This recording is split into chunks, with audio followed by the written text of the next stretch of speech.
Saling menguatkan. Aku memapah Axel ke kamar mandi setelah membungkus kakinya yang dibalut gips dengan plastik agar tak terkena air. Sebelum masuk kamar mandi, aku menuntun Axel berdoa sebelum masuk WC.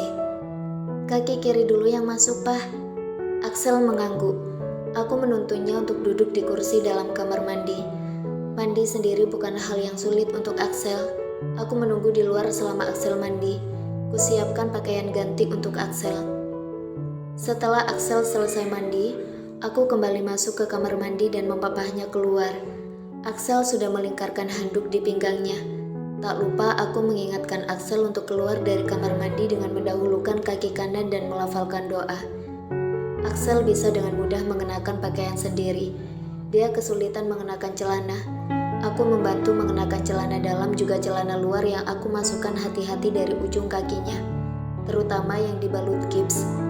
Sebelumnya aku buka plastik pembungkus kaki Axel yang dibalut gips.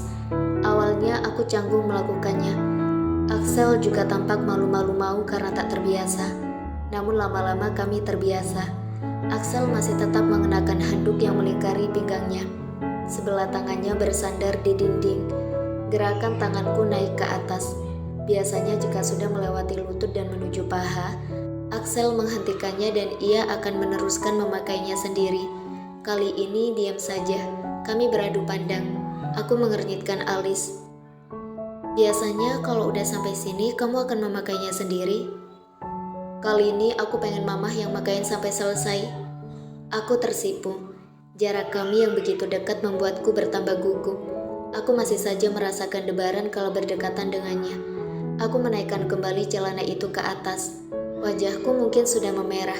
Sebelum aku membantu Axel mengenakan celana luar, satu tangan Axel yang bebas menarik pinggangku hingga tubuhku menghimpit tubuhnya. Aku tersentak. Ih, Papa, cari kesempatan meluk-meluk, tukasku. Aku bisa mendengar degup jantung Axel yang berpacu lebih cepat, seperti degupan jantungku. Udah halal mah sasa aja. Axel mengedipkan matanya. Celananya pakai dulu. Aku memungut celana Axel dan kembali membantu mengenakannya. Setelah itu, aku kembali memapah lengan Axel. Makan dulu, Pah. Duduk dulu di situ, Mah. Axel melirik ujung ranjang. Aku menurut. Aku menuntun Axel untuk duduk di ujung ranjang. Makannya nanti aja, ujar Axel sembari tersenyum. Kenapa emangnya, Pah? Pengen cuma dulu sama Mama, bisik Axel tepat di telingaku. Lagi-lagi aku tersipu. Sejak tahu nikmatnya berciuman, Axel seakan tak pernah bosan menciumku. Ibarat game, ciuman bagi kami seperti permainan baru yang tidak ada game overnya. Namun permainan itu tidak membosankan serta masih membuat kami penasaran. Axel mendaratkan kecupan di bibirku lalu memagutnya lebih dalam. Kini ia mulai bereksplor lebih dengan menciumi seluruh wajahku dan menyesap leherku. Menghirupnya dalam-dalam. Tiba-tiba aku merasa sedikit sakit. Pah, sakit? Kamu kok gigit aku? Kuraba leherku.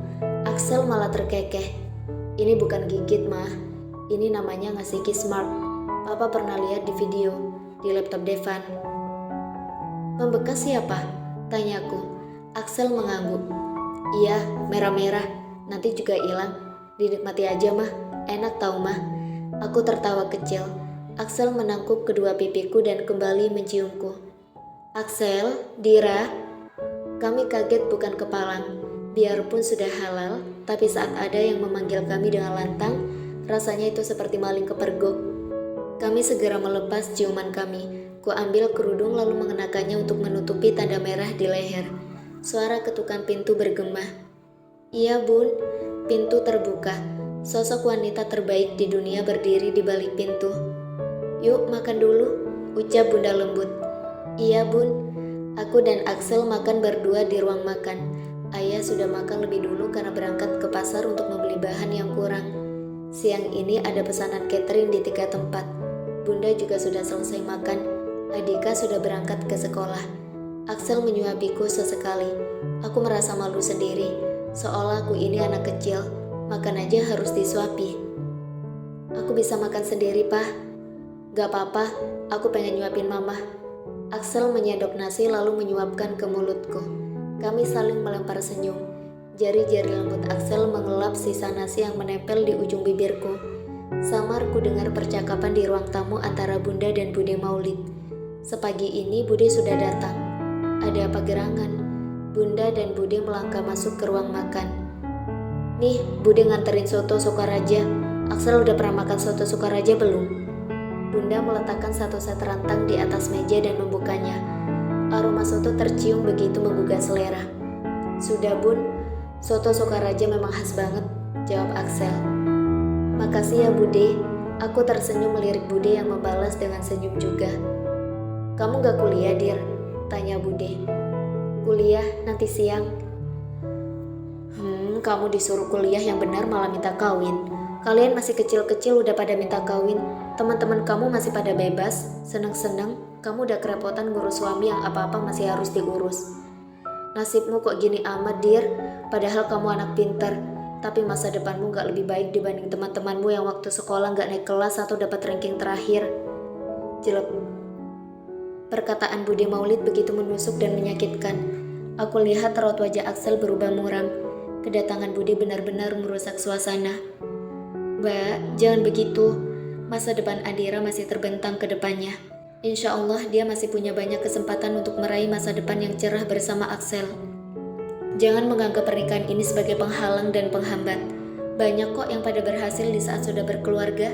Aku justru bersyukur Axel berani menghalalkan Adira. Sementara banyak anak-anak muda sekarang yang cuma berani macarin anak gadis orang bahkan merusaknya. Nauzubillahi min dzalik. Bunda tak pernah sedikit pun mengecilkan hatiku dan Axel. Suara sumbang dan nyinyiran itu selalu ada dari orang-orang yang menganggap bahwa kami terlalu terburu-buru menikah. Dari mereka yang menganggap setelah menikah, aku tak akan bisa berhasil dan tak dapat membahagiakan kedua orang tua. Banyak orang yang masih menilai materi sebagai ukuran kesuksesan seseorang sehingga anak dinilai berhasil jika mampu memberikan materi yang banyak pada orang tua. Aku bersyukur memiliki orang tua yang menerimaku apa adanya dan tak pernah menuntut. Aku bersyukur memiliki orang tua yang berpandangan bahwa memiliki anak solih-solihah adalah kesuksesan yang sebenarnya. Jika memang saat ini aku belum bisa memberi materi, setidaknya aku masih punya kesempatan untuk membahagiakan mereka dengan berusaha menjadi anak yang solih dan berbakti.